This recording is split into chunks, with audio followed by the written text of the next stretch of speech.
A hand wrapped around her wrist in a hallway no one was watching.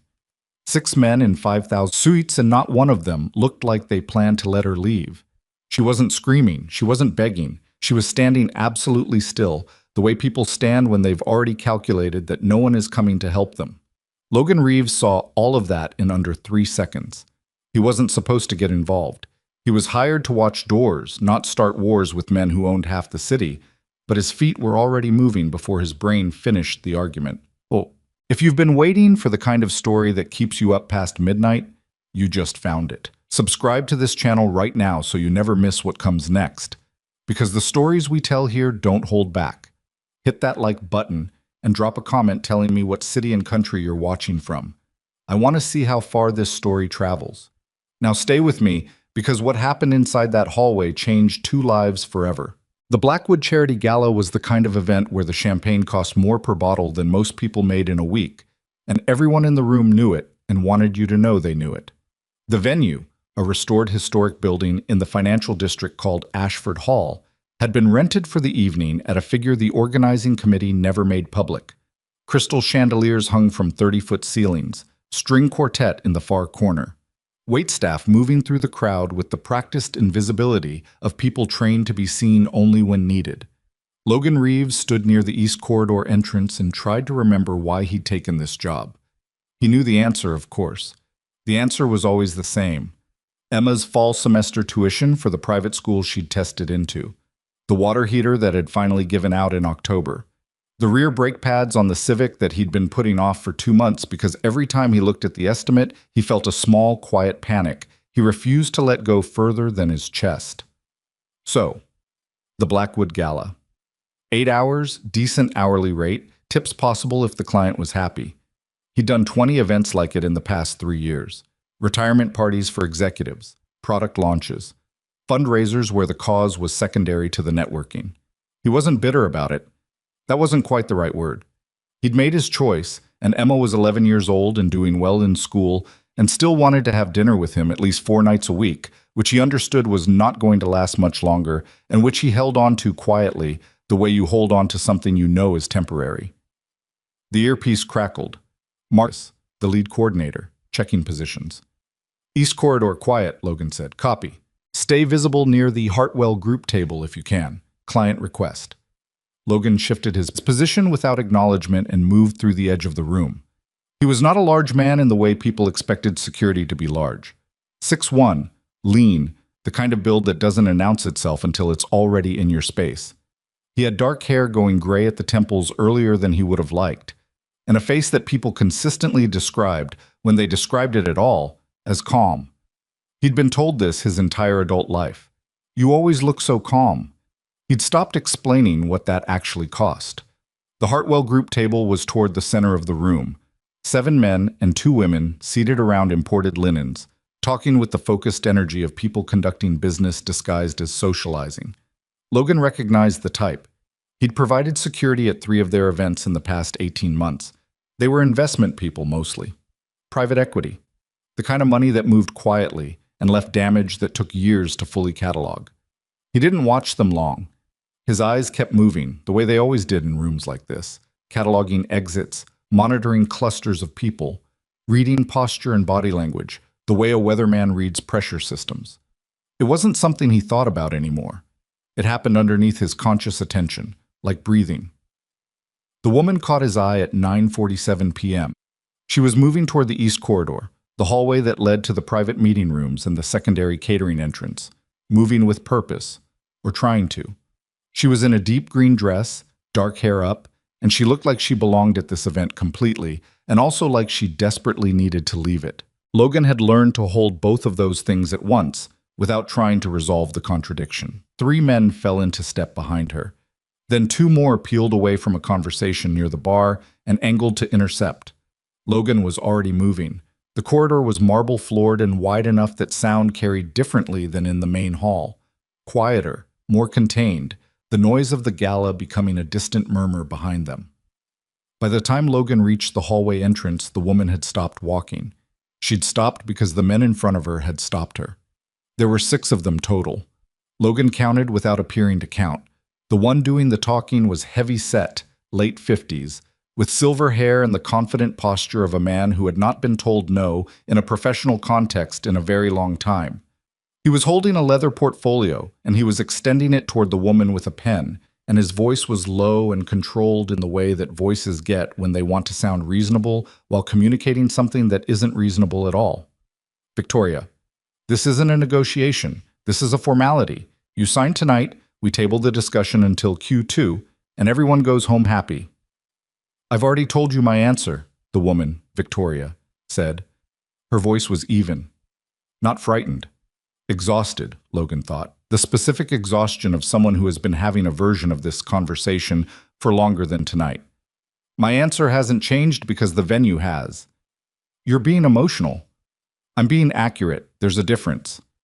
One of the other men, younger, sharper suit, the energy of someone who had learned his manners from watching the man with silver hair, stepped slightly to her left, closing the angle.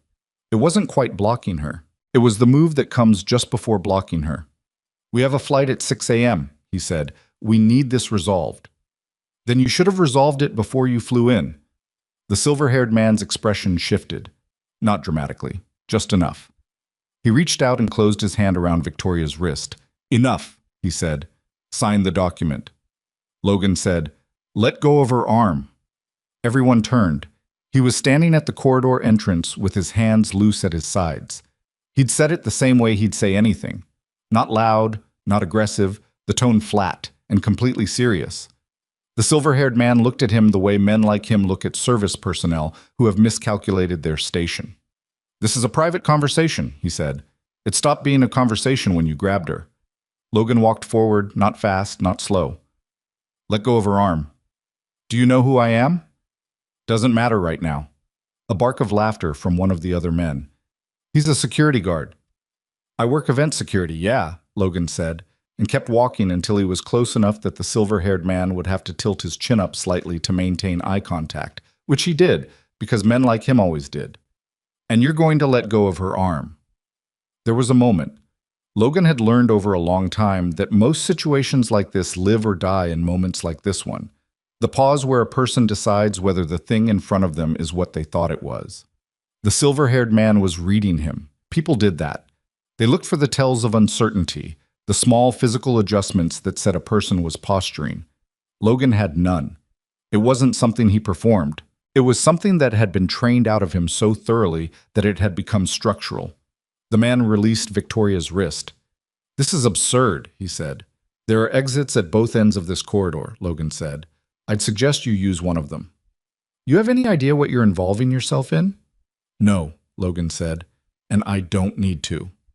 Another pause. Then the silver-haired man straightened his jacket, tucked the portfolio under his arm, and looked at Victoria with the expression of someone filing something away for later. We'll continue this Monday. My office will reach out, Victoria said, and her voice was so composed that Logan wondered briefly how many years it had taken her to build that. The men moved off, not hurrying, refusing to look like they were retreating, which Logan understood. That was what men like them did. They turned every exit into a tactical withdrawal. He watched them go and then turned to check the corridor behind him, and then let himself breathe once, slowly, through his nose. Are you all right? He asked. Victoria was looking at him with an expression he couldn't fully read. Not gratitude exactly, not yet. More like she was recalibrating something. Yes, she said. Thank you. Are you... She paused. What made you come down here? I was watching the room. Most people watch the room and don't do anything about what they see. Logan didn't have an answer for that. It wasn't something he thought about as a choice. He rubbed the back of his neck once, a habit he'd never fully kicked. If you want, I can make sure someone walks you back to the main hall. I'm fine. Then after a beat, I'm Victoria. Logan. She extended her hand. He shook it. Her grip was firm and direct. The handshake of someone who had learned early that the world takes you at the weight you assign yourself. Logan, she repeated, like she was storing it somewhere. Thank you. He nodded once and stepped back toward the corridor entrance to resume his position, and that was, as far as he understood it at the time, the end of it. He didn't know her last name until the drive home. He was listening to the radio, halfway through a container of cold pad thai from the place near the parking garage, when the news segment led with a headline about Hayes Global's quarterly earnings report, and the anchor said the name Victoria Hayes and Logan looked at the radio the way you look at something that has just changed shape. He let the segment run. Billionaire CEO, one of the youngest in the country, founded Hayes Global in her mid-20s and built it into a conglomerate that touched logistics, pharmaceutical distribution, and green energy infrastructure. Currently navigating what financial reporters kept calling shareholder tension, which Logan gathered meant people were circling her company looking for an opening. He sat in the parking garage for a few extra minutes after he finished eating, the engine idling. He thought about the man's hand on her wrist, the way she'd gone still, the way she'd kept her voice level even while 6 men with more resources than entire small nations tried to wear her down in a marble hallway at a charity event. Then he thought about Emma, who was asleep at his neighbor Diane's apartment, and the math on the water heater, and he put the car in drive. He picked Emma up at 7 the next morning. She was still in her pajamas and carrying her overnight bag, with the focused indignation of a child who had been awake for exactly long enough to form opinions. "Diane let me stay up until 10:30, she said, climbing into the passenger seat. "I know. She texted me." "She wasn't supposed to text you." "She always texts me." Emma huffed and dropped her bag at her feet and pulled her knees up to the seat in a way that Logan had given up arguing about. She was 11 going on 34. She had her mother's dark eyes and her mother's way of looking at a situation from 3 angles simultaneously before she said anything, and sometimes when the light hit her a certain way, Logan had to work to keep his face from doing something he didn't want it to do. "How was the thing?" Emma asked. "Fine." "Anything happen?" "It was an event. I stood near doors." She gave him a look that said she didn't believe him, but was choosing not to pursue it. This was one of the things Logan genuinely appreciated about his daughter. She had developed, at some point in the last couple of years, a sense of when to push and when to let something sit. He didn't know where she'd learned it. Maybe from watching him. They stopped at the bakery on Clover Street that opened at 6:30 and got egg sandwiches and coffee for him and hot chocolate for her. And they ate in the car in the bakery parking lot because Emma liked doing that, said it felt like camping. "I have a history project," she said, around a mouthful of egg and cheese. "When's it due?" 2 weeks. "What's the topic?" "I get to pick." She chewed thoughtfully.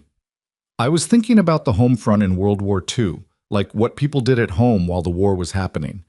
Logan considered this. "What made you interested in that?" Emma shrugged in the way that meant she'd thought about it more than she was saying. "Because everyone talks about the people who fought, but someone had to keep everything running while they were gone. And that seems like it mattered too, maybe even more." Logan looked out the windshield at the bakery's front window, where someone inside was writing the day's specials on a chalkboard in wide looping letters. "Yeah," he said, "that seems right." Well, the call came on Tuesday. Logan was in the driveway working on the Civic, the brake job he'd been putting off, when his phone rang with a number he didn't recognize. He almost let it go to voicemail. He didn't, and afterward he thought about that. The small, arbitrary decisions that reroute everything. "Is this Logan Reeves?" The voice was professional, controlled. A woman in maybe her 40s, efficient in the way that executive assistants get efficient. "It is." "My name is Sandra Holt. I'm calling on behalf of Victoria Hayes. Ms. Hayes would like to schedule a meeting with you at your convenience, if you're open to it." Logan set down the wrench. He was sitting cross-legged on a piece of cardboard under the front axle, and he sat up and looked at the sky for a moment, which was gray and heavy with the particular promise of November rain. "What kind of meeting?" he asked. Ms. Hayes didn't specify the details, but she indicated it was a personal matter. She wanted me to tell you, and I'm quoting directly here, that she's not trying to make this into something you don't want it to be. Logan thought about the hallway. The way Victoria had said his name when he gave it to her, like she was making a note. "I can do Thursday," he said. "I have a 2 to 5 window." "I'll put that in." "Thank you, Mr. Reeves. She'll be in touch." He sat in the driveway for a while after he hung up, the wrench in his hand, the Civic waiting. The neighbor's dog was barking somewhere down the block. A kid on a bicycle blew through the stop sign at the corner like stop signs were suggestions.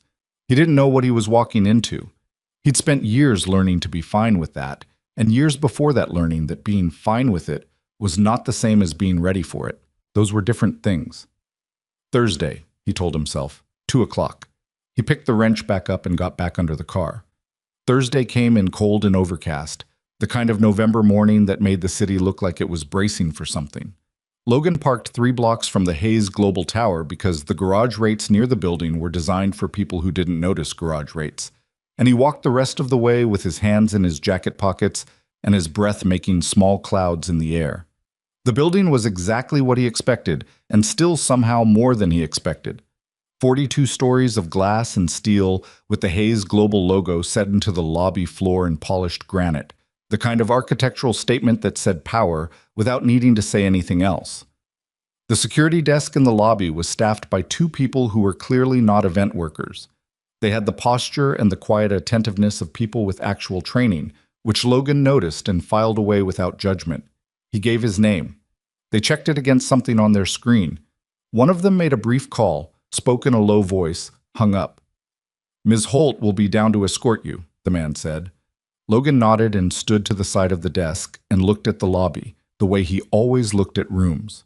2 main entrances, revolving doors plus a standard push door to the left. Elevator bank, 6 cars. Stairwell access behind the security desk. He wasn't doing it for any reason. It was just what his brain did in unfamiliar spaces. It had stopped being something he could turn off around his 3rd deployment. Sandra Holt came down in the 2nd elevator.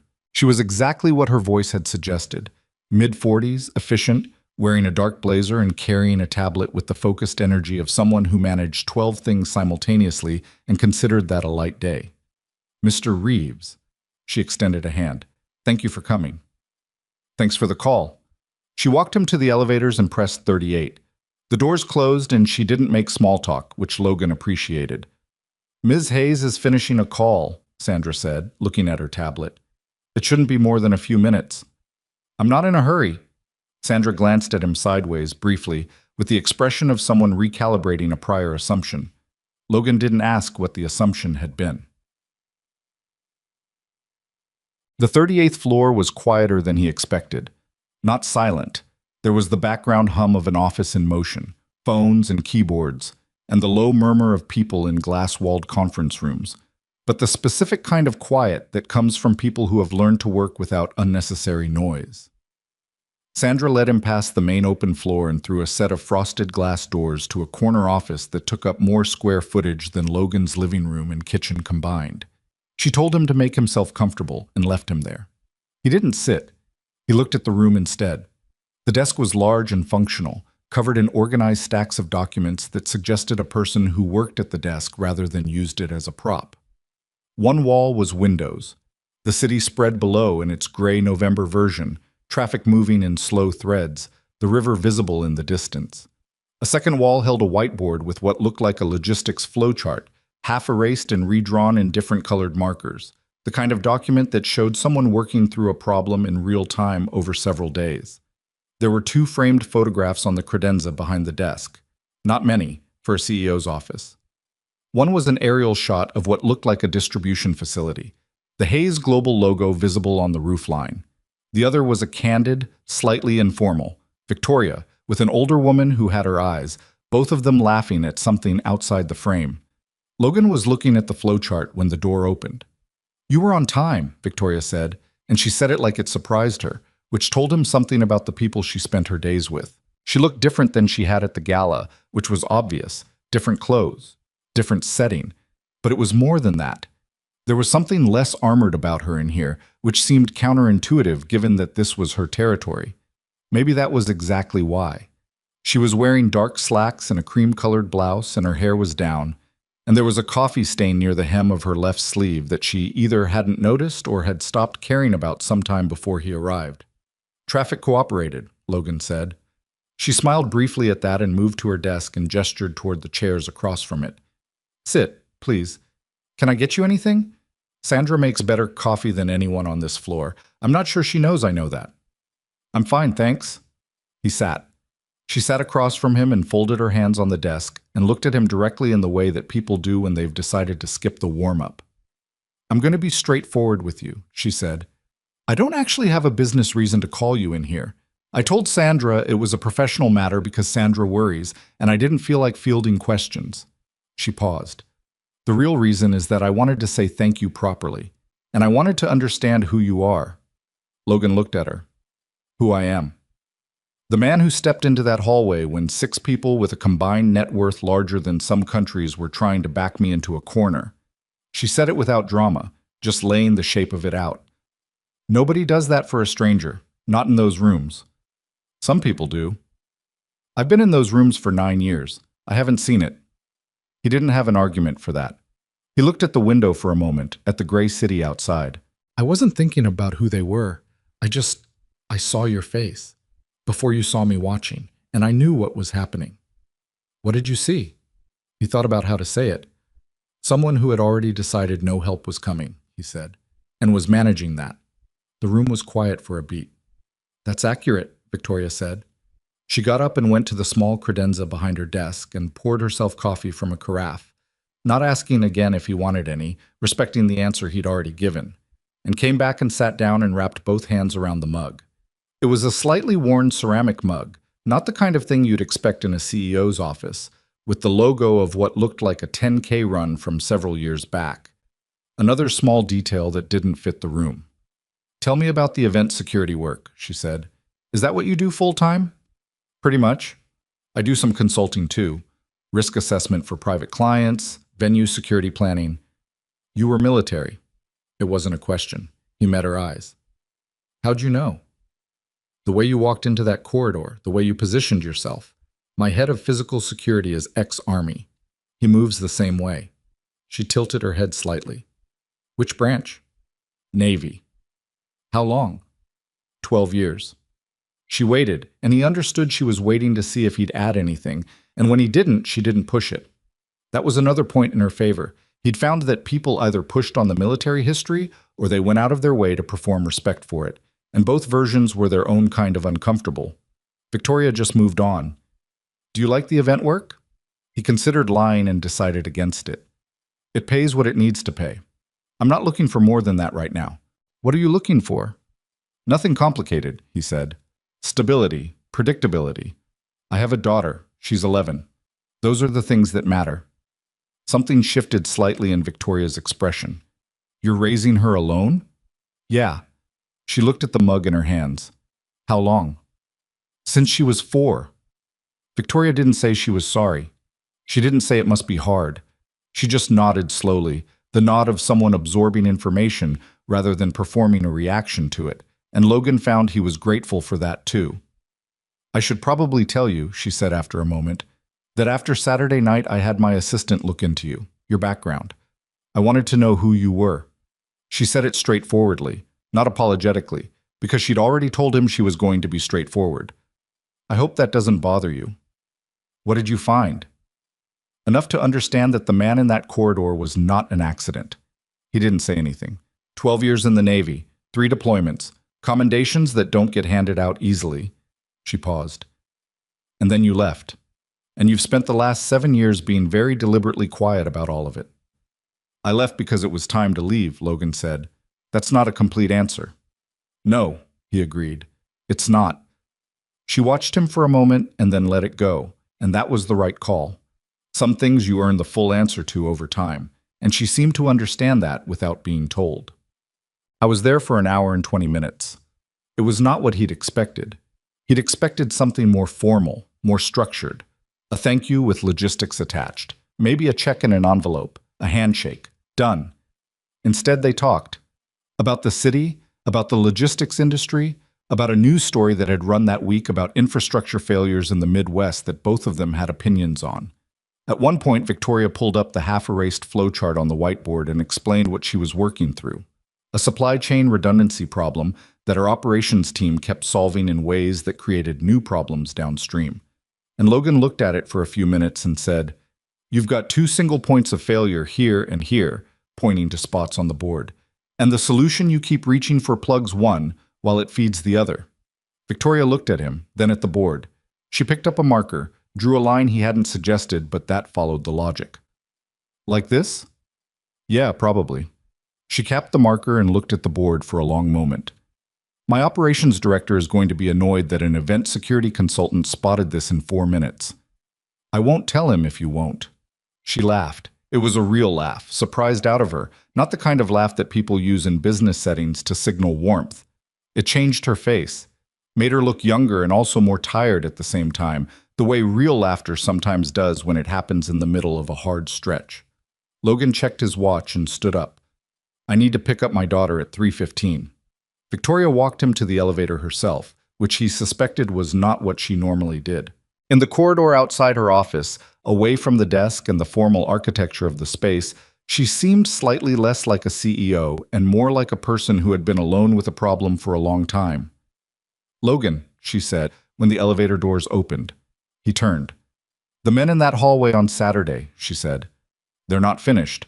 I want you to know that. In case you were wondering whether the situation you walked into had a tail on it." He looked at her steadily. "Are you telling me for my benefit or yours?" She thought about that for a beat longer than he expected. "Both, maybe," she said.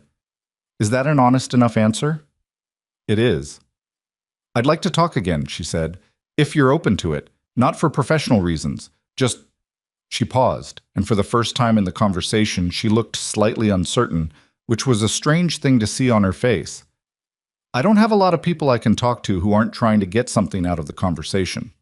"I know the feeling," Logan said. The elevator held. He stepped in and pressed L, and the doors began to close, and he could see her standing in the corridor with her coffee mug and the slightly worn blazer and the expression of someone who had said something true and was waiting to see what it cost them. He picked Emma up from school at 3:18, 2 minutes late, which she registered with the precision of someone who had been waiting in the cold. "You're late," she said, climbing in. 2 minutes. 2 minutes is late." "Fair enough." He pulled out of the pickup line. "How was school?" Emma buckled her seatbelt and dumped her backpack on the floor.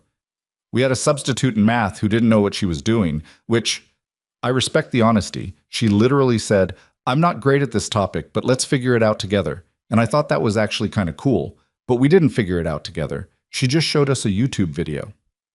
"Did you learn anything from the video?" "I learned that whoever made it needs a better microphone." Logan kept his face straight.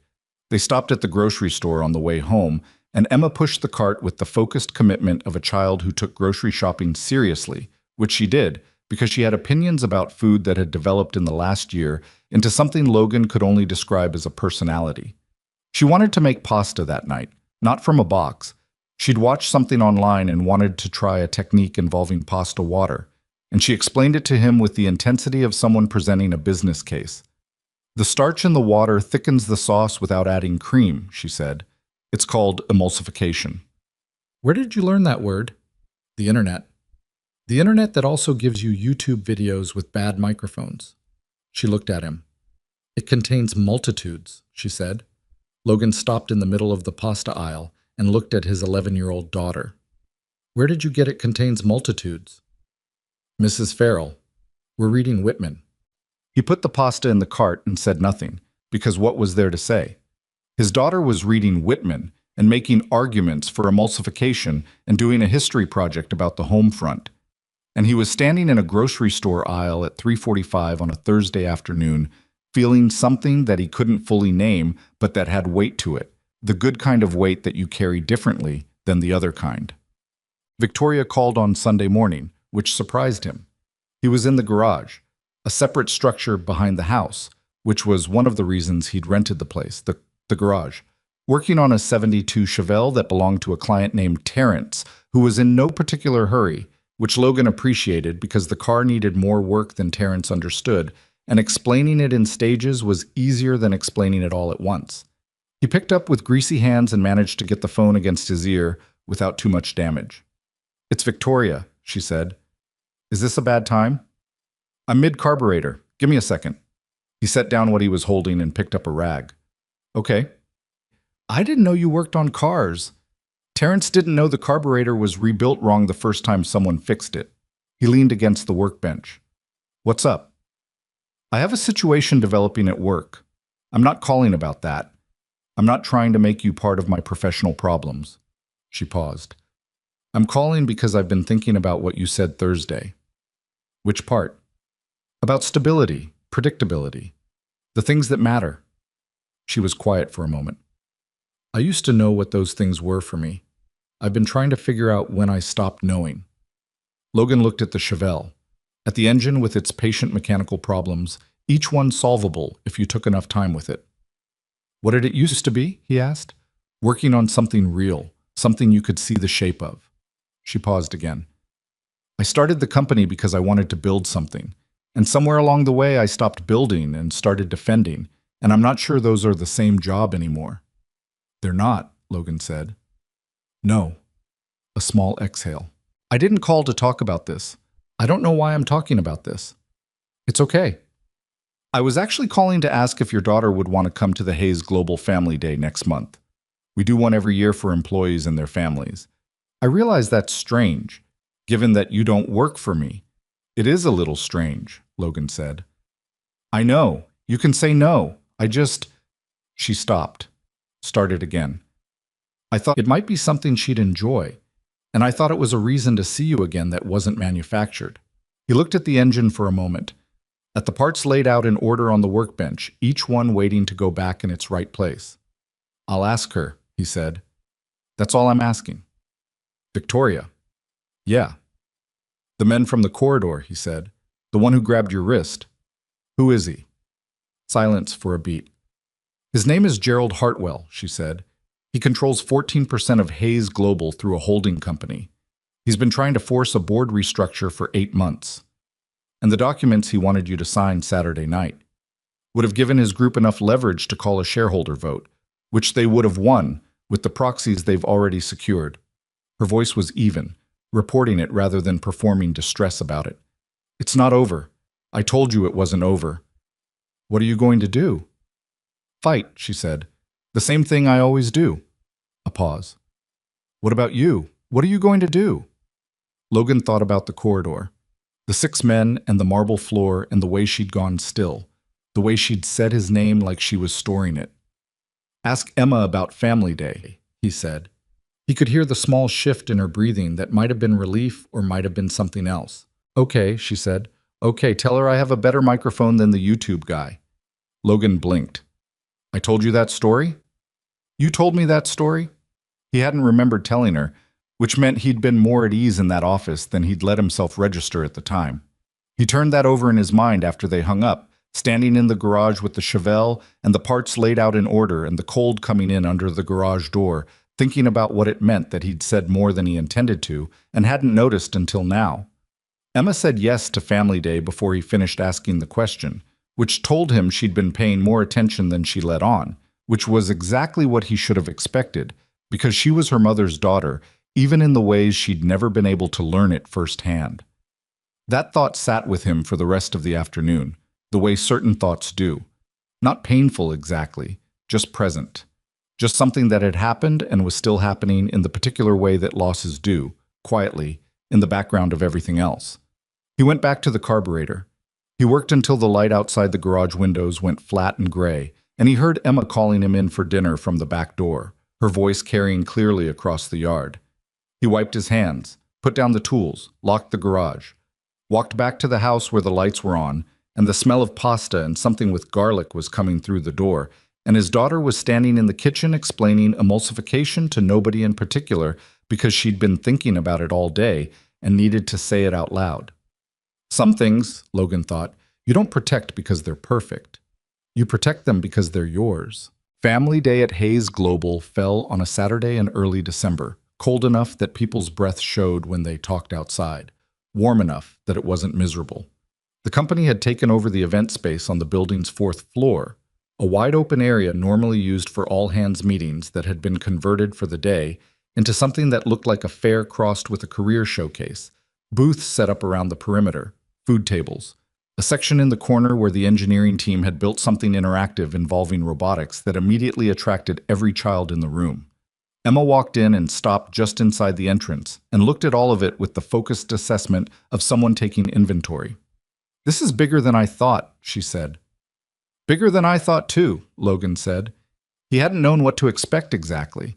He told himself on the drive over that this was a company event, that Victoria had invited them as a courtesy, that he should treat it as what it was and not read anything further into it. He'd been mostly successful at believing that until they walked through the doors and he saw Victoria across the room talking to a group of employees, and she looked up and found him immediately, like she'd been watching the entrance without appearing to watch the entrance, which was a skill he recognized because he did it himself. She excused herself and came over. She was in dark jeans and a Hays Global pullover with the sleeves pushed up, which was so far from the green gala dress that Logan needed a beat to reconcile them into the same person. "You came," she said we would. She looked at Emma, and there was something careful in it. Not the performance of warmth that adults sometimes aimed at children, the exaggerated interest that kids could smell from across the room. Just genuine attention. "You must be Emma." Emma looked at her with those assessing dark eyes. "You have a better microphone than the YouTube guy." Victoria blinked once, then laughed. "Your dad told you that?" "He said it like it was impressive. I figured the bar must be low." "The bar," Victoria said, "is extremely low." She glanced at Logan, something quick and amused passing across her face. "She's exactly what I expected." "Is that good?" Emma asked. "Very," Victoria said. "Come on, the robotics team is going to try to pretend they built that display for the kids, but honestly, they've been excited about it for 2 weeks." Emma went ahead toward the robotics corner with the particular focused energy of a child who had identified her objective, and Logan walked beside Victoria through the room, and for a few minutes neither of them said anything, which was comfortable in a way that Logan noted without quite knowing what to do with. "How's the Hartwell situation?" he asked. The easy expression on her face stayed, but something underneath it settled differently. "Developing. They called an emergency board inquiry for January. It's not a vote yet, but it's the move before the move."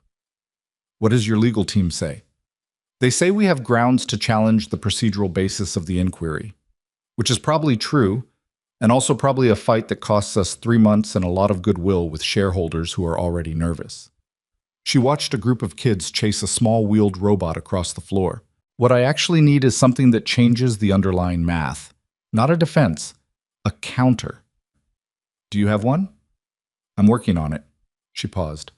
"I don't want to talk about Hartwell today. I invited you here so I could stop thinking about Hartwell for 6 hours." "Fair enough. Tell me something that has nothing to do with any of this." Logan thought about it for a moment. "Emma is convinced that the secret to good pasta is pasta water. She explained emulsification to me for 20 minutes last week." "Is she right?" "The pasta was genuinely better. I didn't tell her that immediately because I didn't want to encourage the 20-minute explanations, but yes, she was right." Victoria smiled at that, a real one, the kind that reached her eyes and stayed there. "She's going to be dangerous when she's older." "She's already dangerous," Logan said. "I'm just hoping she uses it for good."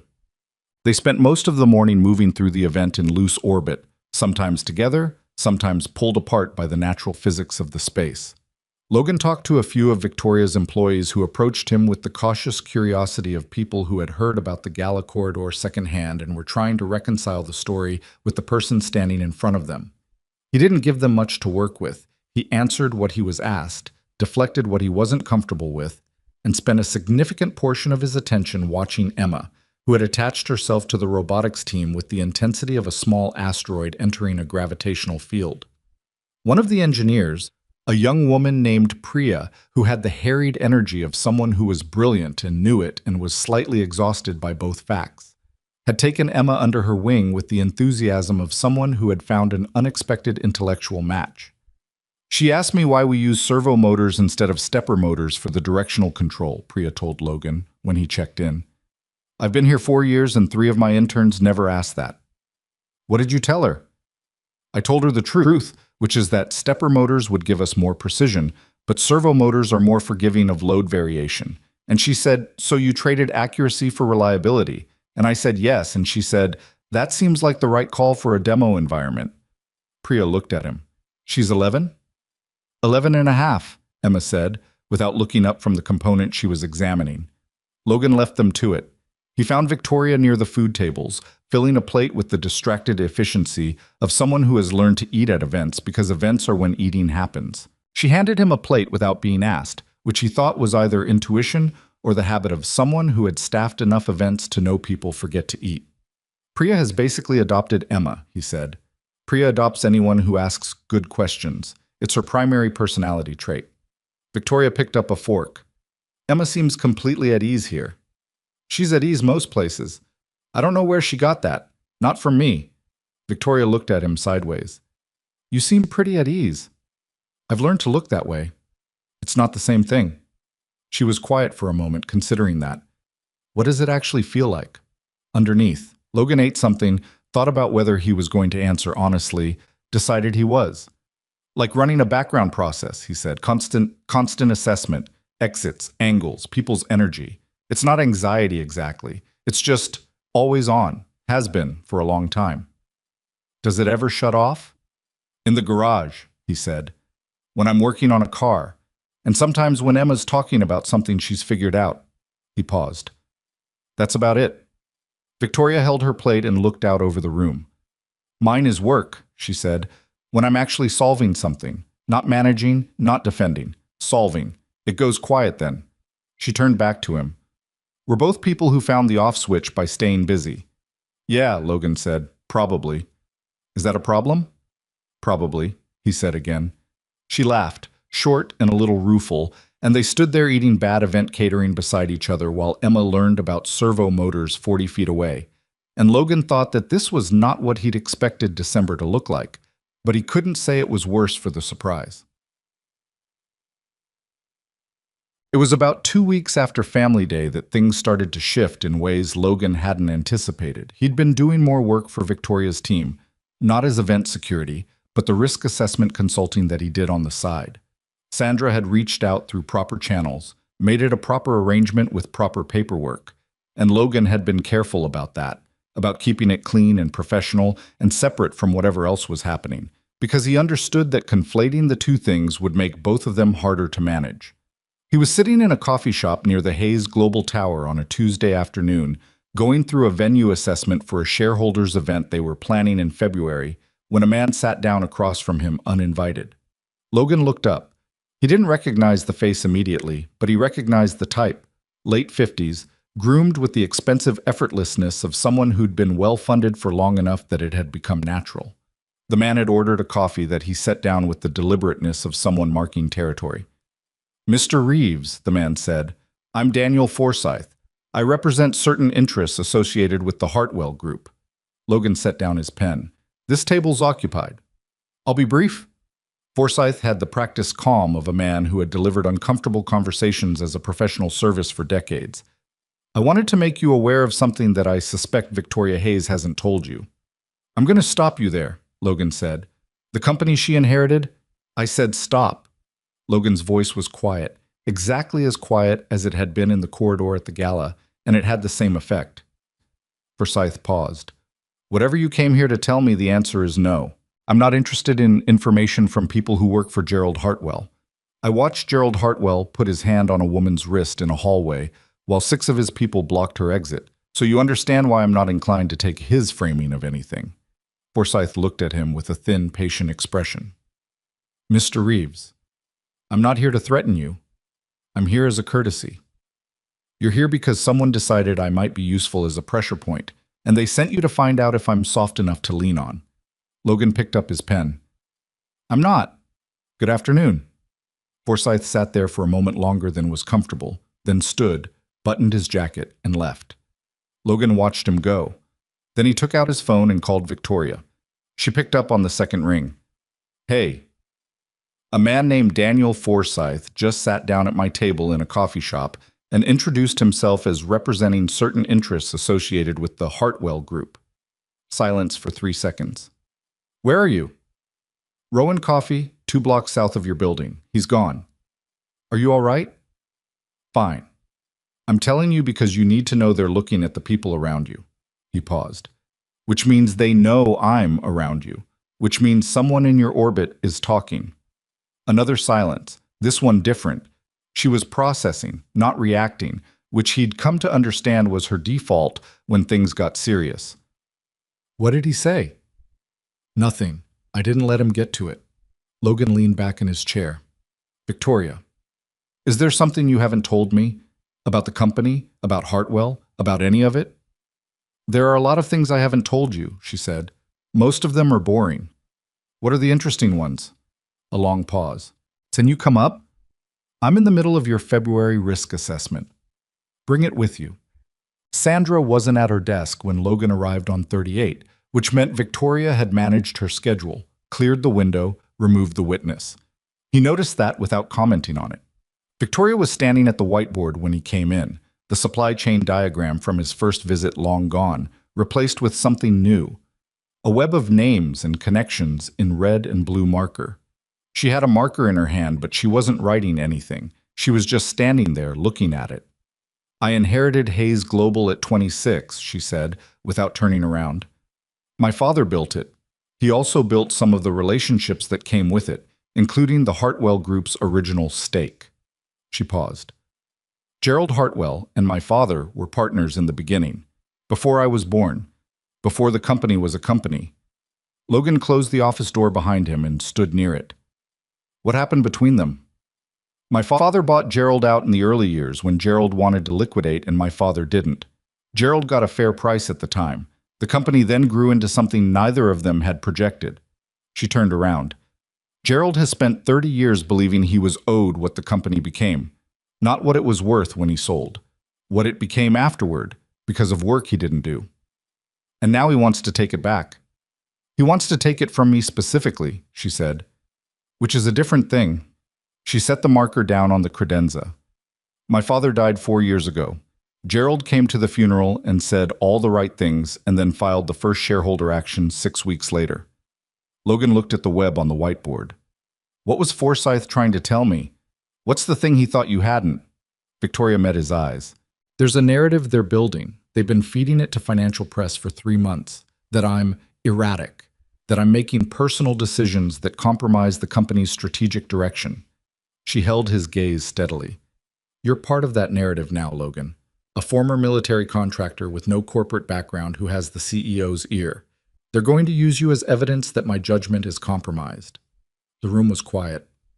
How long have you known they were building that? Logan asked. I've suspected for about a month. She didn't flinch from it. I should have told you sooner. I didn't because I kept thinking I'd find a way to contain it before it reached you. And Forsyth showing up at my coffee shop means you ran out of time to contain it. Yes. Logan looked at the whiteboard, at the names in red and blue, at the lines between them that showed the shape of a threat that had been assembling itself for months while Victoria tried to hold the walls. Why didn't you want to tell me? He asked. The real reason. She was quiet long enough that he thought she might deflect. Then, because you have a daughter, and a life that you've built very carefully to be the opposite of complicated. And I knew that if I told you they'd started watching you, you'd have to decide whether any of this was worth it. She crossed her arms over her chest, not defensive exactly, more like she was holding something in. And I didn't want you to decide that it wasn't. Logan stood there with that for a moment. It was an honest thing to say. It was also the kind of honest that cost something, and he could see it had cost her, the admission that she'd made a calculation that put her own preferences ahead of information he'd deserved to have. She knew it too. That was in her face as well. I don't scare easily, he said. I know. But I need you to not make decisions about what I can handle. That's not how this works, whatever this is. You're right. No hesitation. I'm sorry. He nodded once and moved into the room and pulled out a chair and sat down and looked at the whiteboard. Okay, he said. Walk me through it, all of it. What they have, what they think they have, and what you're planning to do. Victoria looked at him for a moment with an expression that moved through several things quickly. Relief, something more complicated than relief. And then the focused energy of a person who has finally been given permission to stop carrying something alone. She pulled the marker cap off and turned to the board and started talking. Boss. He stayed for 2.5 hours. She walked him through the Hartwell Group's shareholder strategy, the proxy network they'd built, the financial press contacts they'd been feeding for months, the board members they'd already secured. Logan listened without interrupting, asked questions when the logic wasn't clear, pushed back twice when the picture she was drawing felt incomplete. This board member, he said, pointing to a name in the lower left of the web. You've got him connected to Hartwell through the holding company, but you've got a question mark on whether he's committed. What's the question? He was my father's friend, Victoria said. His name is Philip Crane. He's been on the board for 11 years. Gerald has been working on him, and Philip is, I don't know, He's 73 years old and Gerald has been his friend too, and I think he's genuinely conflicted rather than committed. Have you talked to him directly? Not about the vote. About your father. She looked at him. Men that age, when they're conflicted, sometimes the thing they need is permission to stay loyal to what they already chose, Logan said. Not arguments about strategy, just someone acknowledging what the original thing was. Victoria held the marker and looked at Philip Crane's name on the board. I haven't talked to him about my father in years, she said quietly. Maybe that's the conversation. She didn't write anything, just stood there. Logan understood he'd said something that landed in a place she'd been avoiding, and he left it there without pushing further. When he left at 6:15, the building's lobby was mostly emptied out, the evening security crew doing their rotation. Logan walked the 3 blocks to his car in the cold, hands in pockets, thinking about webs on whiteboards and the shape of fights that had been building for decades before the people currently fighting them were even in the room. He thought about what Forsyth had been sent to do, to find out if Logan was a soft point, to dangle whatever story they were building and see if it shook him, to make him feel like an outsider to a world he'd stumbled into and couldn't navigate. He thought about the look on Victoria's face when she told him she'd been afraid he'd decide it wasn't worth it. He didn't call her that evening. He picked up Emma from Diane's, made dinner, sat across from his daughter, while she talked about a disagreement she'd had with a friend over something that had seemed small from the outside and was clearly not small from the inside. And he listened the way he always listened, with his full attention, because that was the only kind that was worth offering. After Emma went to bed, he sat in the kitchen for a while with a cup of coffee that went cold while he was thinking. And he thought about the fact that he had survived things that should have ended him, and had chosen a quiet life afterward, and had spent 7 years believing that the quiet was the goal. That the goal was the absence of the kind of complication that put you on a whiteboard with a question mark next to your name. He'd been wrong about that. Not about the quiet. The quiet was real, and he'd needed it. But about the absence of complication being where you stayed once you'd found the quiet. About the idea that keeping yourself still and small and uninvested was the same thing as keeping yourself safe. Emma had his wife's dark eyes. Victoria had her father's company and a fight she hadn't asked for, and the particular exhaustion of someone who had been protecting everything alone for so long that the habit had calcified into something she could barely see around. Logan washed out his coffee cup, turned off the kitchen light, checked the front door. He thought about the corridor at Ashford Hall, the way his feet had already been moving before his brain finished the argument. Some things, it turned out, you didn't decide. They were decided for you by whoever you'd already become in all the years before the moment arrived. The article ran on a Wednesday morning in mid-January, 3 days before the board inquiry was scheduled to open. Logan saw it because Emma had left a news app open on the tablet they shared, and when he picked it up to check the weather, the headline was already there on the screen. He stood in the kitchen in his socks and read it twice, slowly, the coffee going cold in his other hand. The piece was in a financial publication called the Meridian Report, which he'd never heard of but which Victoria had mentioned once as being reliably sympathetic to institutional investor interests. The headline was, Hayes Global CEO's Judgment Under Scrutiny as Personal Entanglements Cloud Strategic Vision.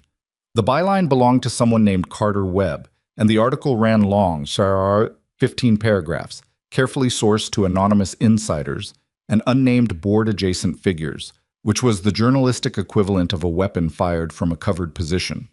It described Victoria as increasingly isolated from her senior leadership team, relying on outside counsel who lacked corporate credentials. It mentioned Logan by name, Logan Reeves, a private event security contractor and former military serviceman with no background in corporate strategy or finance, and described his involvement with Victoria in terms that stopped just short of explicit accusation while leaving no room for any other interpretation. The framing was surgical. It didn't say she'd lost her judgment. It arranged the facts in an order that made the reader conclude it independently. Logan set the tablet down on the counter. He stood there for a moment with his hands flat on the countertop, looking at nothing in particular. Then he picked up his phone and called Victoria. It rang 4 times before she picked up. When she did, her voice had the particular texture of someone who had been awake for a while and was managing their energy carefully. "You saw it," she said. "I saw it." "I'm sorry." She said it immediately, without preamble. "I know you didn't ask to be in a newspaper." Don't apologize for that. Tell me what it does to your position. A short exhale. Philip Crane called me at 7 a.m. He's shaken. He didn't say which way he's leaning, but the call itself tells me something. Philip doesn't call unless something has moved. A pause. Gerald's people timed this to hit 3 days before the inquiry. They want the board members reading this over the weekend and arriving on Tuesday with it in their heads. Is the inquiry survivable? Probably. It's not a vote, it's an inquiry. They're fishing for grounds to call a vote. My legal team says we can limit the scope. She stopped. But Logan, limiting the scope isn't winning, it's delaying. And every delay costs something. People get tired. Shareholders get nervous. 14% of your company's shares sitting in hostile hands makes investors jittery, and jittery investors make decisions that accelerate the problem. So you need a counter, not a defense. I've been saying that for 2 months. What does a counter look like? Something that changes the narrative before Tuesday, she said. Something that makes the story about Gerald's motives instead of my judgment. Logan turned this over. Does Philip Crane know about the timeline? About Gerald coming to your father's funeral and filing the shareholder action 6 weeks later? I've never told him directly. Have you had the conversation with him, the one I mentioned? Silence. Not yet, she said. Victoria. I know, I've been managing a lot of moving pieces, and I kept telling myself there would be a better moment. The inquiry is Tuesday, Logan said. Philip Crane called you at 7 in the morning. There isn't a better moment. A longer silence. He could hear her breathing, and under it the ambient sound of her office. Heating system. Distant traffic through 38 floors of glass. He'd come to know those sounds. You're right, she said finally. Call him back. Not about the vote. About your father. About what the company was before it was worth anything to fight over. And if it doesn't work? Then it doesn't work, and you know you said the thing that needed to be said. He paused. That matters independent of whether it works. She was quiet for another moment, and then she said, I'll call him. And her voice had settled into something that was not quite certainty, but was adjacent to it, the tone of a person who has located their footing. Let me know how it goes, Logan said. I will. A beat. Logan, the article, the way they framed you. I need you to know that's not something I had any ability to. I know, he said. Go call Philip. So, he didn't tell Emma about the article. She was 12 in February, and she was sharp enough to find it herself if she looked, which he was fairly certain she wouldn't, because Emma's news consumption ran toward science and history and the occasional deep dive into something she'd become temporarily fascinated by, and financial press was not yet on her radar. He intended to keep it that way as long as was reasonable. What he couldn't keep contained was Marcus. Marcus Webb, no relation to the article's author, amusing, was the coordinator who had hired Logan for the Blackwood Gala, and he called that afternoon with the particular energy of someone delivering news they've been sitting on for a few hours. I've got to ask you something, Marcus said, and I need you to be straight with me. Go ahead. There's a piece in the Meridian report with your name in it. I saw it. Okay, Marcus paused. Look, Logan, I run a tight operation. My clients pay for discretion. When one of my security staff is in a financial newspaper connected to the CEO of a major corporation, that's a conversation I need to have. I understand. Is there something going on between you and Victoria Hayes? Logan considered how to answer that, which was itself an answer of a kind. I'm doing legitimate consulting work for her risk assessment team, he said. It's through proper channels, it's documented, and it has nothing to do with the gala. And personally? That's not your business, Marcus. A silence. Logan, I've got 3 clients who've already emailed me this morning asking if I can guarantee that my staff maintains appropriate professional boundaries. Those are real clients with real contracts. And what did you tell them? I told them I'd look into it. Marcus's voice shifted slightly, the reluctance of a man who respected Logan and was doing something that conflicted with that respect. I'm going to need to pull you from the February events, just until this settles down. I'm sorry. It's a business decision. Logan stood in the kitchen where he'd started the morning and looked at the window, at the January light coming through it gray and flat. I understand, he said.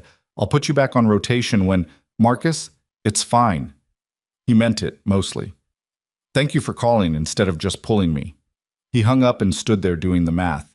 The February events represented about 40% of what he'd projected for the month. He had the consulting work with Hayes Global, but that was contracted through the end of the quarter, and its continuation was suddenly less certain than it had been 24 hours ago. He had savings, not a lot, but a careful cushion he'd been building for 2 years. The water heater and the brake pads had hit it in October. It had recovered partially. It could absorb a month of reduced income without critical damage. He did the math twice and arrived at the same place both times, which was that he was fine for now and would become not fine if this stretched past the spring. He didn't call Victoria back about it. It wasn't her problem to solve, and he wasn't going to hand it to her as one. Chet. The call from Philip Crane came not to Victoria but to Logan, which was unexpected enough that Logan stood in his garage holding a wrench and staring at the unknown number for 2 full rings before he answered it. Mr. Reeves.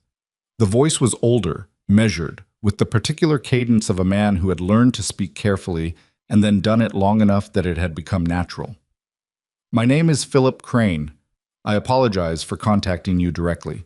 Victoria gave me your number. I hope that's acceptable. It's fine, Logan said. He set down the wrench. What can I do for you, Mr. Crane? I'd like to meet. In person, if you're willing. A pause. I've been on the Hayes Global Board for 11 years. I knew Victoria's father well, for many years before that. I've been reading a great deal about you in the last 12 hours, and I find I'd like to form my own impressions rather than relying on other people's. Logan looked at the Chevelle. At Terrence's carburetor, reassembled now and waiting, the engine ready to be started for the first time in the new configuration. When? He asked. Tomorrow, if possible. I have lunch free. Where? Philip named a restaurant on the west side, the kind of place that had been there for 40 years and survived because it was good rather than fashionable. Logan knew it. He'd taken Emma there once for her birthday because she'd wanted to go somewhere that felt like history. Noon, Logan said. I'll be there. He called Victoria immediately after, and she picked up on the first ring. Philip called you, she said. Not a question. He did. You gave him my number. I hope that was all right. He asked for it after we talked this morning, and I said yes before I thought about whether you'd want me to. She paused. I should have asked first. It's fine. What happened when you called him? A long breath. We talked for an hour and 40 minutes. About my father. About the early days of the company when it was 3 people in a warehouse and the whole business plan fit on 4 pages. Her voice had shifted into something quieter.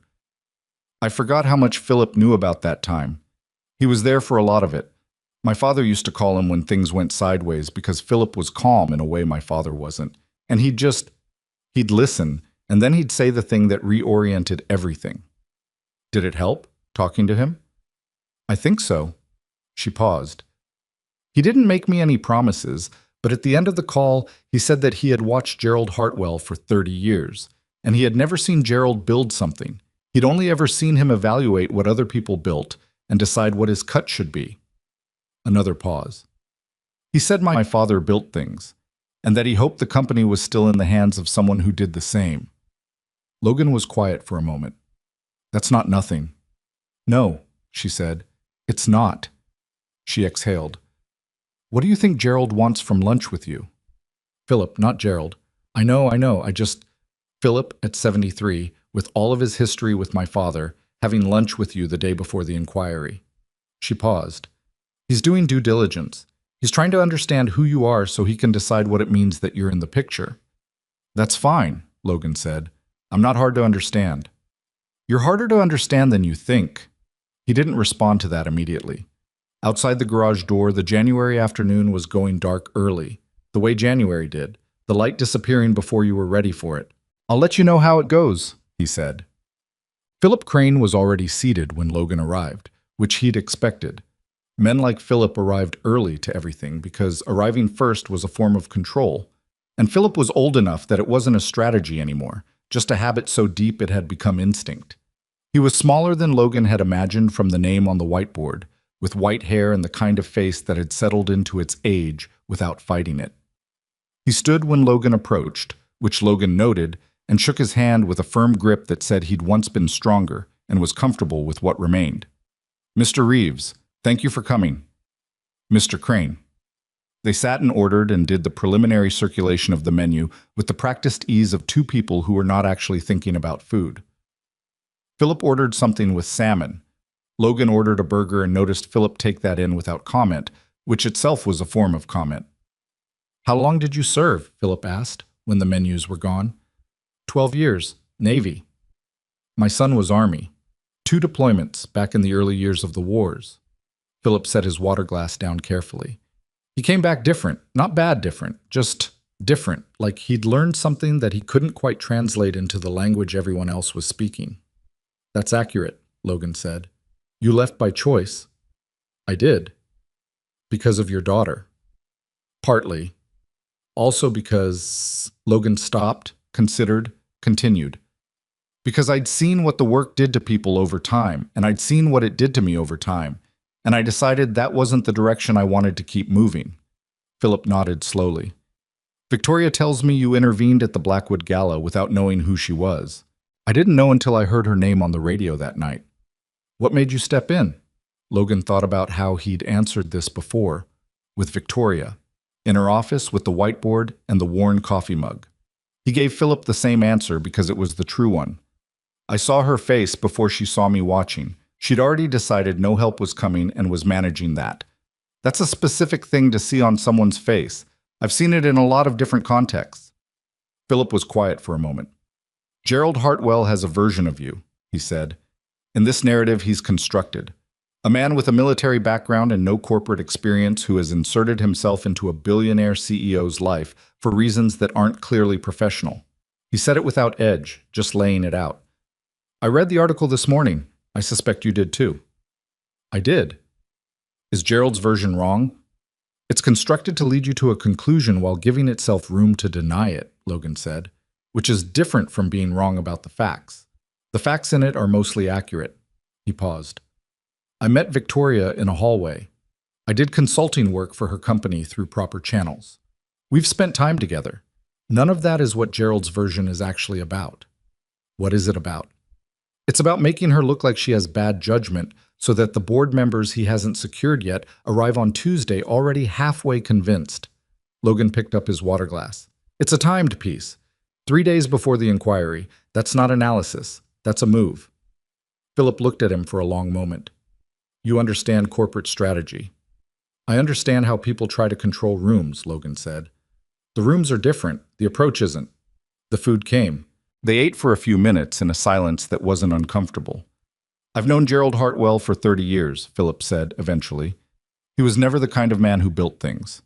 He was the kind of man who identified what other people had built and found ways to own a piece of it. Sometimes legitimately.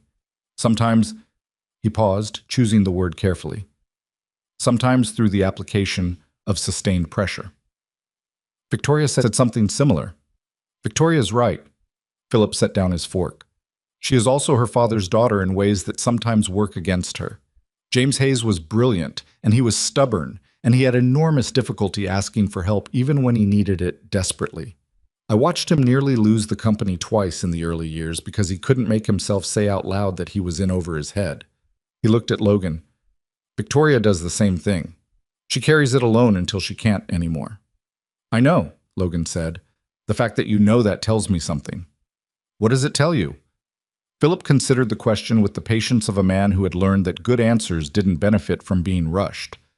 "It tells me you've been paying attention to who she actually is," he said, "not who she is in the context of what she controls." He picked up his fork again. "Gerald's version of you doesn't include a person who pays that kind of attention." Logan didn't say anything. "I'm going to ask you something directly," Philip said, "and I'd like a direct answer." "Go ahead." "Are you in love with her?" The restaurant moved around them. The low sound of other conversations, someone laughing 2 tables over, a server calling an order through to the back. Logan sat with the question for a moment, not avoiding it, just making sure he was reaching for the true thing rather than the convenient one.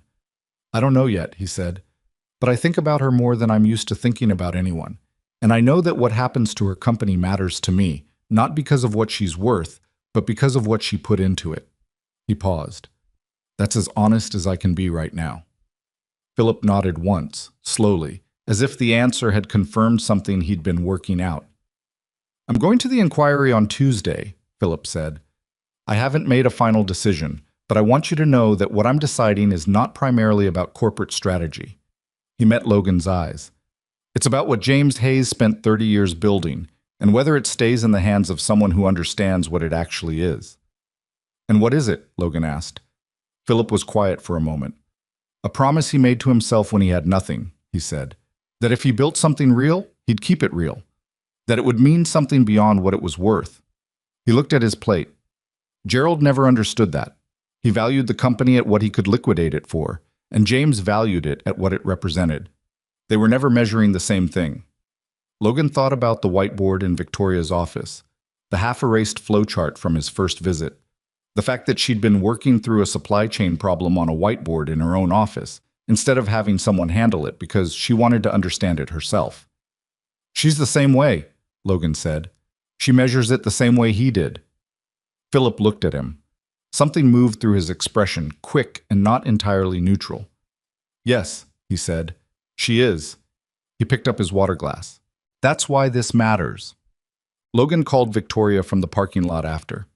How was it? She asked, and she was trying to sound neutral and not quite succeeding. Good, he said. I think it was good. What did he say? He said he hasn't made a final decision. Logan leaned against his car. The afternoon was cold and clear, the sky a pale winter blue. But I think he's going to be all right. What makes you think that? He talked about your father like someone who is still loyal to something, not nostalgic, loyal. Those are different. Logan paused, and he asked me if I was in love with you. A silence. What did you say? Victoria asked, and her voice had dropped slightly, the controlled cadence slipping just enough. I said I didn't know yet, Logan said, and that it was as honest as I could be right now. Another silence, longer. That's okay, she said. That's an honest answer. I know, that's why I gave it. Logan. Her voice had something in it that she was working to keep level. The inquiry is Tuesday. Whatever happens, I need you to know that regardless of how it goes, I don't regret any of this. I don't regret the corridor, or the coffee shop, or Philip Crane's lunch, or the article with your name in it. A pause. I know it's cost you things. The events work. I'm not blind to that. I'll manage the events work. I know you will. You'd manage anything. She said it not as flattery, but as observation, the specific kind that comes from paying close attention. That's one of the things that's hardest about you. What do you mean? I mean that you're so competent at managing things alone that it's difficult to find the space to...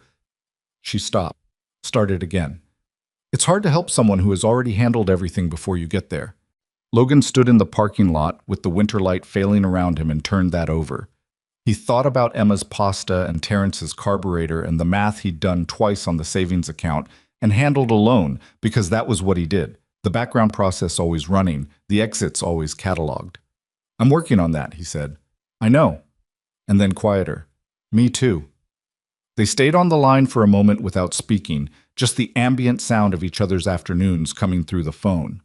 Then Victoria said she had a pre-inquiry call with her legal team in 10 minutes, and Logan said he needed to pick up Emma, and they said goodbye with the particular care of people who had said more than they'd planned and were not sorry about it.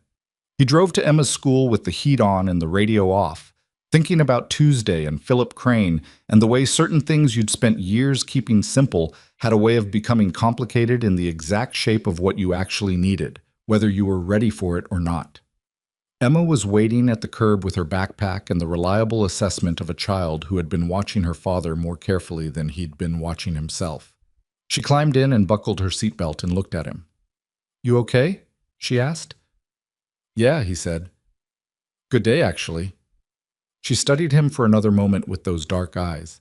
Then she faced forward and said, Victoria texted me, by the way.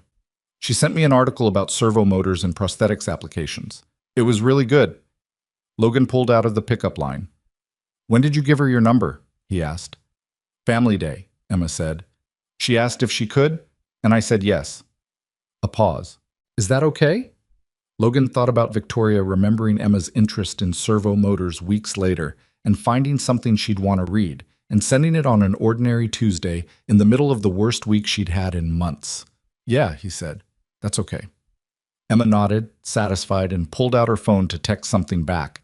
And Logan drove them home through the January afternoon with the quiet knowledge that some doors, once you walked through them, simply no longer had a visible handle on the other side. The board inquiry opened on a Tuesday morning in January with the particular gray formality of institutional proceedings. A long conference table on the 32nd floor of the Hayes Global Tower, 10 board members seated around it, lawyers arranged along the walls like furniture that had opinions, and the ambient tension of people who had been maneuvering toward this room for months and were now finally in it. Logan was not there. He had no reason to be and no standing to be, and he understood that clearly. He was at home when it started, in the garage with the Chevelle, because Terrence had called the day before to ask about the car, and Logan had told him it was ready, and Terrence had said wonderful, and Logan had said he'd do one final check in the morning. So he was under the hood with a timing light at 9 a.m. when the inquiry gavelled open 38 floors above the city, doing the thing he knew how to do while the thing he couldn't control moved forward without him. He'd talked to Victoria the night before. She'd called at 10:30, which meant she'd been awake working and had reached a point where she needed to stop. "You should sleep," he'd said. "I know. Is there anything left to prepare that you haven't already prepared?" A pause. "No." "Then sleep. You need to be sharp tomorrow, not exhaustive." "Exhaustive. You know what I mean." She'd laughed a little at that, the tired version of her laugh that he'd come to know. "Philip confirmed tonight," she said. "He's voting to dismiss the inquiry. He called me at 9 o'clock to tell me personally, before the official confirmation, which is Philip's way of, I don't know, of saying something he couldn't say directly." "How many votes does that give you?" 6-4. If everyone holds." A pause. "It should hold. My legal team says it should hold. But Gerald is going to try something tomorrow morning before the vote. He always does. He's been doing this for 30 years, and he always has a move saved for the last possible moment."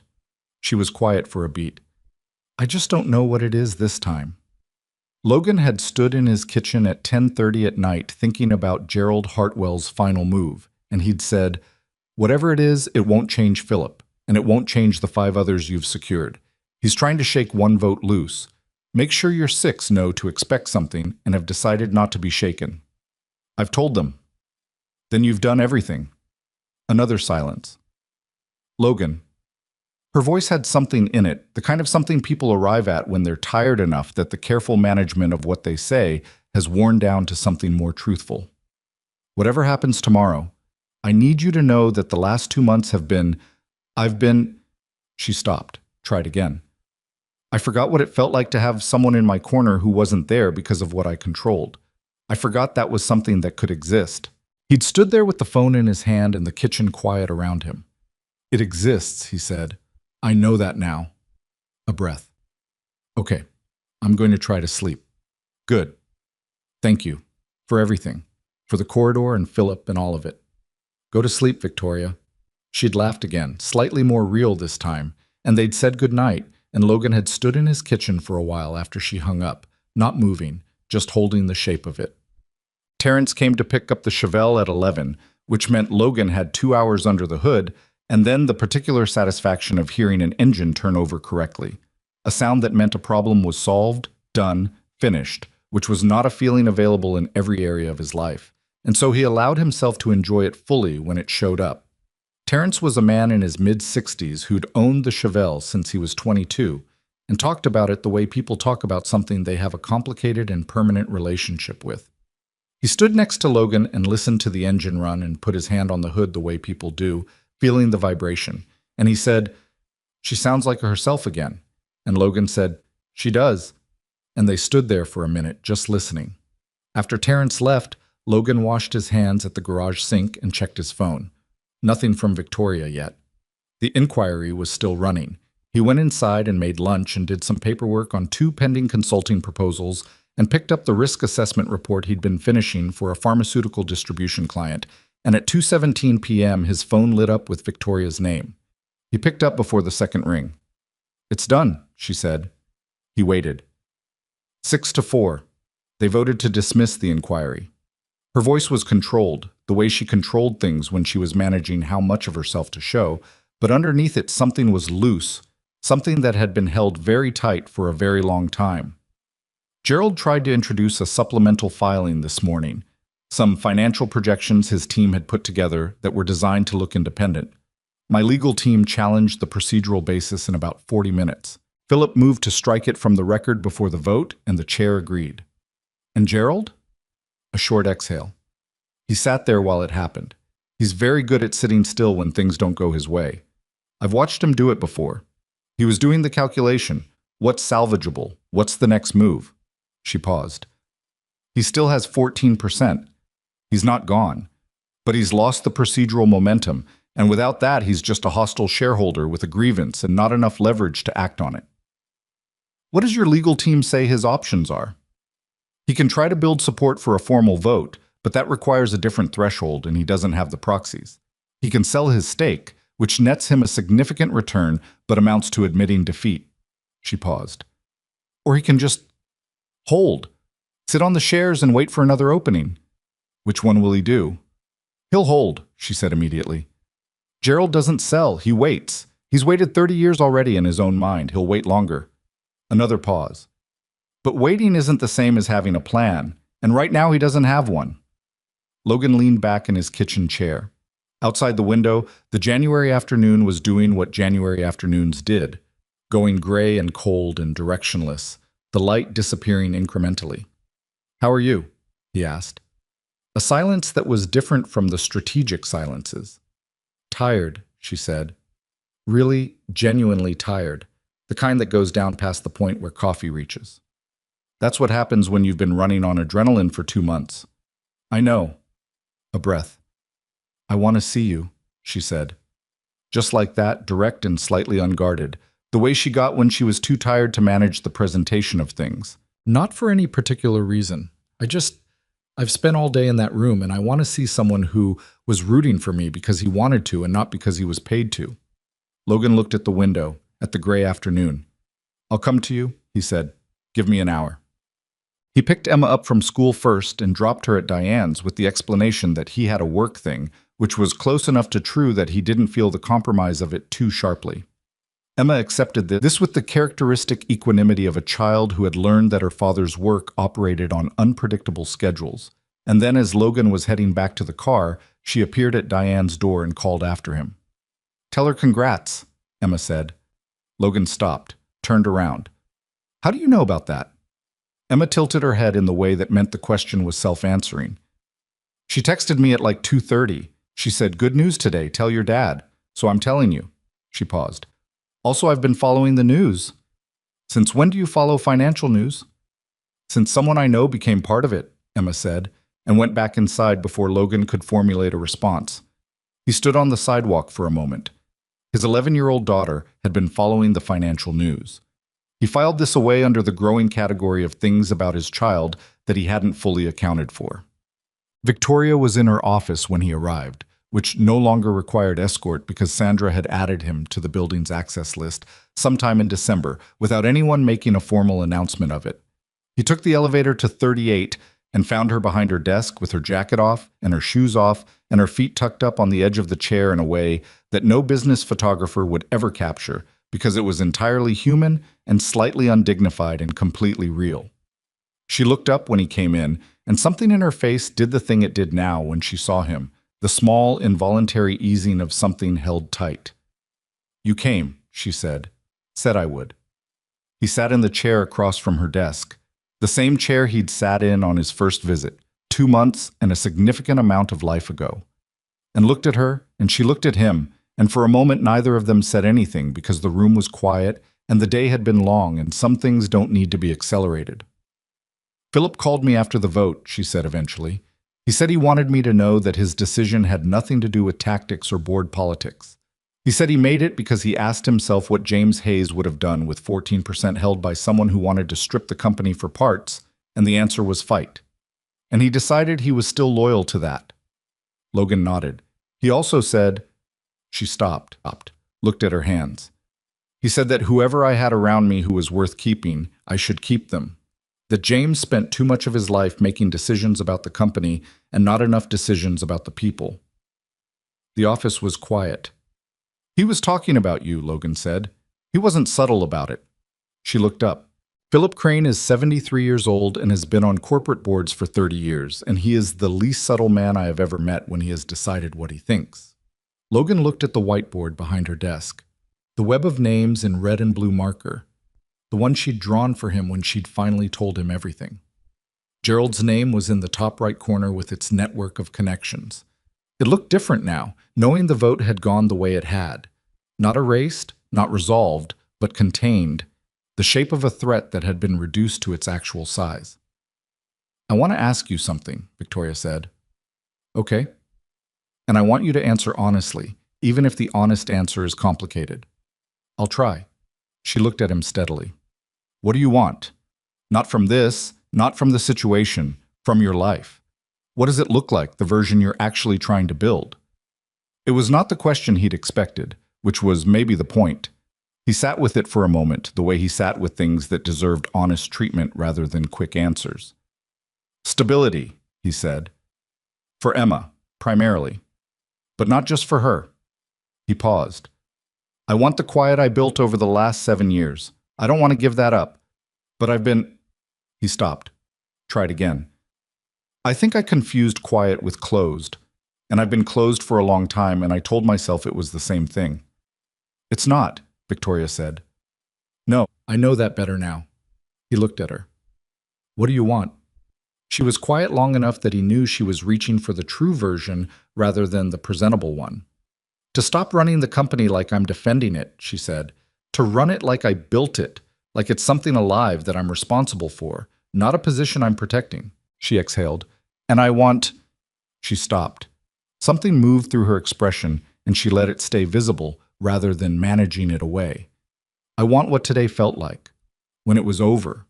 That specific feeling of it mattered because it was real, not because of the numbers, because of what it represented. Your father's thing, Logan said. My father's thing, she agreed, which is also mine now, which is maybe the first time I've said that without immediately thinking about all the ways it could be taken from me. The afternoon light was going outside the windows, the city shifting into its early evening version. Logan looked at the skyline and thought about a parking garage in November and a radio segment and the particular way a person's face looks when they have decided no help is coming. He thought about a whiteboard with supply chain problems and a worn coffee mug with a 10K logo and an 11-year-old girl who had been following financial news since someone she knew became part of it. Victoria, he said. Yeah. I'm in love with you. He said it without preamble, without building to it, because he'd spent 2 months saying things carefully, and this one didn't benefit from careful. I don't know what that looks like practically. Our lives are different in ways that are going to require actual work. Emma is my first priority, always, and that's not going to change. And you have a company and a board and a Gerald Hartwell who is still out there holding 14% and waiting. He looked at her directly. But I'm telling you now because Philip Crane asked me a question at lunch last week and I gave him the honest, incomplete answer, and I have the complete answer now, and you deserve to hear it first. The room was very quiet. Victoria sat there for a moment with it. She wasn't performing a reaction. She was actually sitting with it, which was one of the things he'd come to recognize about her. She processed things genuinely, took the time they needed, didn't rush to the shape of a feeling before she'd actually located it. What changed, she asked, between the incomplete answer and now? Today, he said, watching you not need me to fix it. You'd done everything. Philip, the legal preparation, the board work, all of it. I didn't fix anything. He paused. I was in your corner, and that was enough to be. And I haven't been enough to be for anyone in a very long time. She looked at him for another moment. Then she said, I told you I was in love with you 3 weeks ago, Logan. Indirectly, on the phone. I said I'd forgotten what it felt like to have someone in my corner who wasn't there because of what I controlled. I know. You knew? I suspected, he said. But I wasn't ready to say it back yet, and I didn't want to say it until I was sure I was saying it for the right reasons, and not because the moment felt right. He held her gaze. I'm sure now. Victoria unfolded herself from the chair, the slightly undignified, entirely human version of her that existed in this office, with her shoes off and the day's exhaustion honest on her face. And she came around the desk and she sat on the edge of it, closer, and looked at him from there. Okay, she said. Okay. That's your answer? That's the beginning of my answer. She looked at her hands and then back at him. The rest of it is yes. And it's going to be complicated, and Emma is your first priority, and I accept that completely. And Gerald is still out there, and the company is never going to be simple. She paused. And I don't want simple. I've had simple, and simple turned out to be lonely. She looked at him steadily. I want real, even when it's hard, especially when it's hard. Logan stood up from the chair, and the distance between them was close now, the way things get when what needs to happen has been waiting long enough. Okay, he said. That's your answer? It's the beginning of mine, he said, and she laughed. The real one, the surprised one, the one that changed her face. And then he kissed her in the 38th floor office with the city going dark outside the windows. And it was not perfect and not cinematic, and she had her hand against his chest, where his heart was doing something he hadn't felt in years, and the moment was exactly what it was, which was enough. The months that followed were not a montage. They were actual months, with actual friction, the kind that comes from two people with established lives trying to find where they fit in each other's without forcing the fit. There were dinners that went long and revealed small incompatibilities. Victoria had a threshold for mess that was lower than Logan's, and Logan had a threshold for schedule rigidity that was lower than Victoria's, and they negotiated these things the way adults negotiate things, imperfectly and with some repetition before the resolution stuck. There were evenings when Victoria's phone wouldn't stop, and Logan sat across from her at dinner feeling the specific patience that isn't quite patience because it requires active effort. There were mornings when Emma was difficult for reasons that had nothing to do with Victoria, but were happening in Victoria's presence, and Victoria had the grace to step back without being asked, and the self-awareness to talk to Logan about it afterward. Emma had her own relationship with Victoria that developed on its own terms, at its own pace, which was the only way Logan would have wanted it. It was built largely on text messages about engineering topics, and 2 visits to the Hayes Global Innovation Lab where Priya had become something between a mentor and an enthusiastic older sister. It was not a replacement for anything.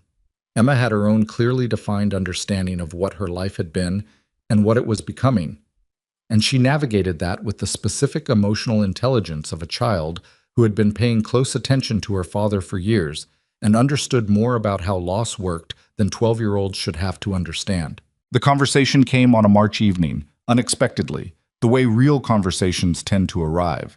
Not at a scheduled time, but in the middle of something ordinary. Logan was washing dishes. Emma was at the kitchen table with her history project spread out around her. A different project now. She'd moved on from the home front to aviation technology, which Priya had enthusiastically encouraged. Victoria was on the couch in the living room with a stack of documents and her feet tucked under her, which Logan had noticed was her default position when she was reading something she actually needed to understand rather than something she was signing.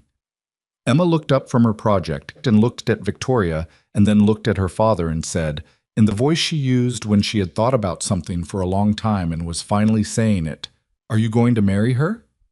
The kitchen was quiet except for the running water. Logan turned off the tap. He looked at Emma. Emma looked back at him with the direct, steady assessment that had been her primary mode of engagement with the world since she was approximately 4 years old. From the living room, the sound of Victoria's papers going very still. "I don't know yet," Logan said. Emma considered this. "Do you want to?" "Emma, I'm asking because I want to know, not because I'm upset about it." She looked at him with those dark eyes that were her mother's and her own simultaneously. "I'm not upset about it. I just want to know where things are." Logan looked at his daughter for a moment. I thought about how much of her life had been held together by his ability to keep things stable and predictable, and how the last 4 months had been neither of those things in various ways, and how she had managed that with a steadiness that he knew had its own cost underneath, the way all steadiness does. "Where are you?" he asked. Emma thought about it, really thought, in the way she did. "I think she's good," she said finally. "For you. She looks at you like you're a person instead of a situation to manage. Some people look at you like a situation to manage." Logan stood at the kitchen sink with his dish towel and looked at his 12-year-old daughter who had articulated something in one sentence that it had taken him 2 months to locate.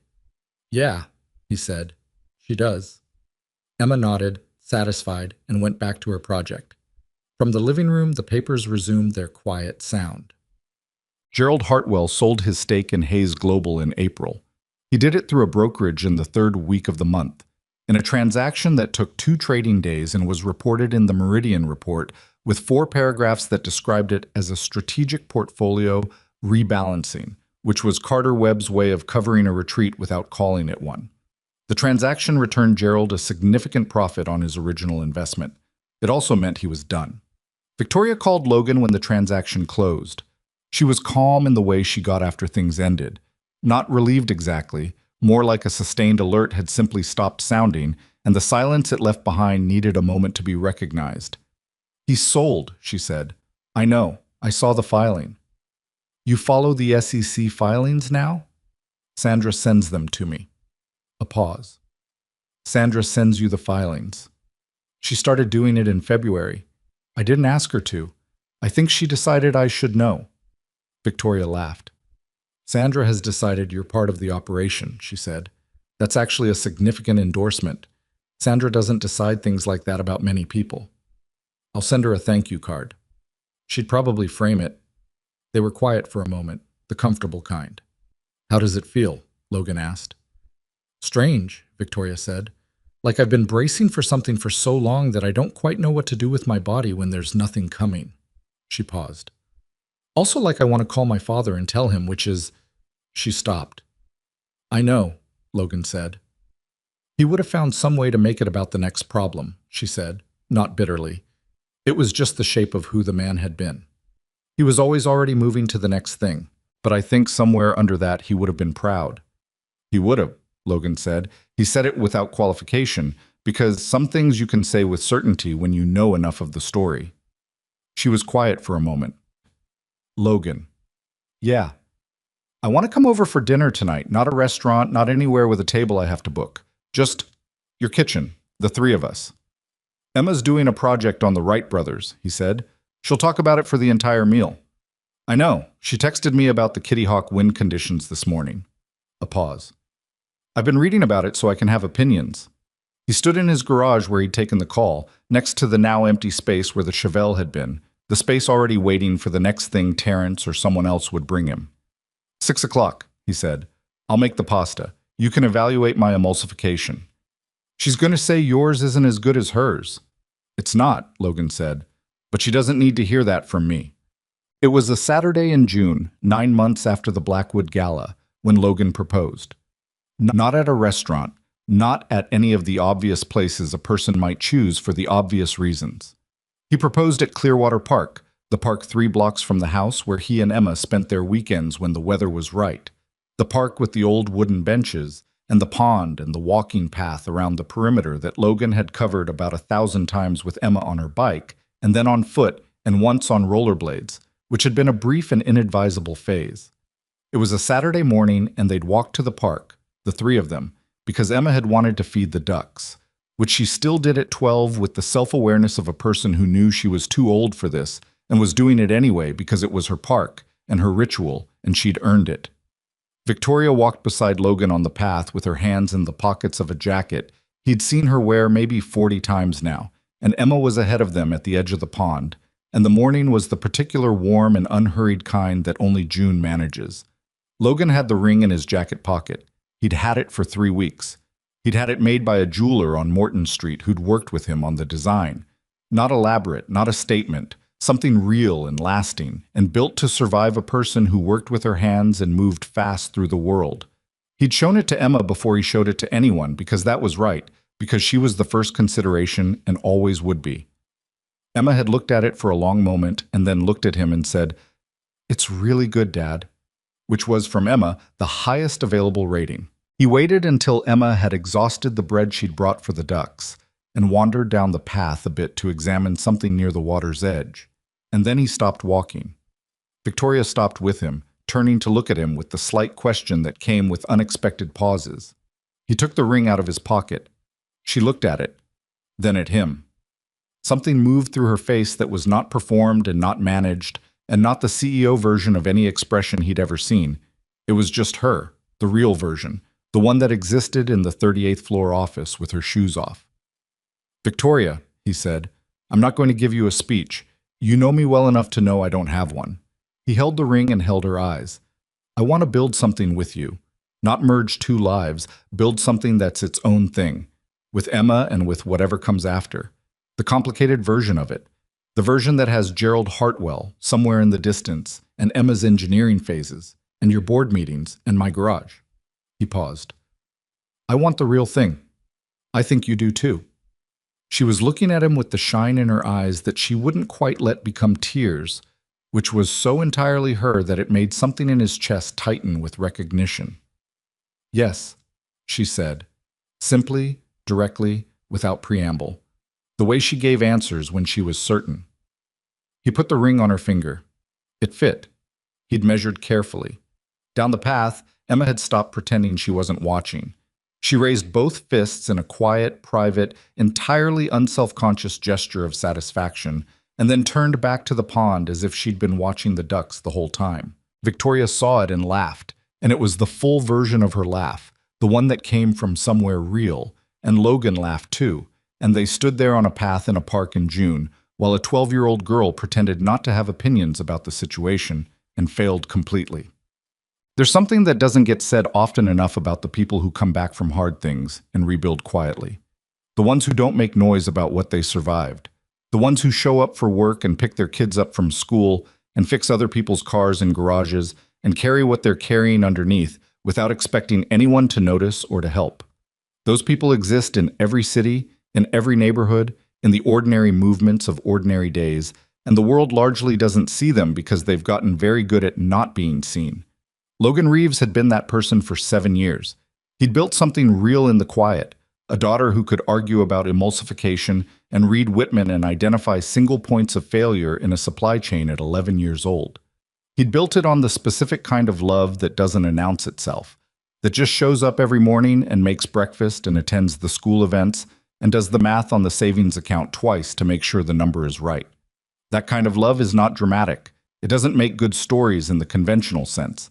But it is the architecture of everything that matters, and Logan had been building it brick by brick in the years that looked from the outside like nothing was happening. Victoria Hayes had been building something too, in a different register, a company, a legacy, a promise she'd made to a version of her father's dream that she'd inherited and refused to let diminish. She'd been doing it alone, with the particular armor that people develop when they've learned that showing the effort is showing weakness, and the armor had become the thing people saw instead of her. The woman in the green dress in the hallway at the gala, surrounded, unmovable, waiting, had been wearing that armor, and it had kept her standing, and it had also kept her alone. What happened between those two people was not a fairy tale. It was two adults who had both arrived at the far side of difficult things, recognizing something in each other that they'd been missing in themselves. Not completion, not rescue, but the specific relief of being seen accurately by someone who had no reason to need you to be anything other than what you were. Logan had walked into a hallway because his feet were already moving before his brain finished the argument. That was the whole story, in one sentence. He didn't do it because he knew who she was. He didn't do it because he was calculating the outcome. He did it because he'd spent 12 years and 7 years after that becoming the kind of person who moves toward the thing that needs to be moved toward. And on that particular night in that particular hallway, that person and that moment found each other. The rest of it, the inquiry, the whiteboard, Philip Crane's salmon lunch, the article with his name in it, the ring on a June morning in a park by a pond, was just what happened when two people decided not to let the difficulty be a reason to stop. Emma had been right, back in that kitchen in March, when she'd said Victoria looked at Logan like he was a person instead of a situation to manage. It was the most accurate description anyone had offered of what existed between them. Not Romeo and Juliet, not a headline, just a person looking at another person and seeing them, fully, clearly, without the filter of what they were worth or what they'd done or what they could provide. That is rarer than it should be. Most people go long stretches of their lives without experiencing it. Some people never do. And the ones who do tend to know it for what it is, which is not luck, not fate, just two people who were paying attention at the right moment and had enough courage between the two of them to not look away. Logan Reeves had survived things that should have ended him. He had chosen a quiet life and built it carefully and protected it with everything he had. And then a woman in a green dress had needed someone to step forward in a hallway, and he had stepped forward, and the quiet life had not ended. It had expanded, the way the right things expand when you finally stop trying to keep them small enough to be safe. The Chevelle was long gone, back to Terrence's driveway. There was a new car in the garage, a 1968 Ford Mustang that belonged to a woman named Ruth, who had inherited it from her father and wanted it restored to what it had been. Logan had looked at it for a long time the first day it arrived, at all the things it needed, and he had thought, this one's going to take a while. And then he'd thought, good. Some things are worth taking the time.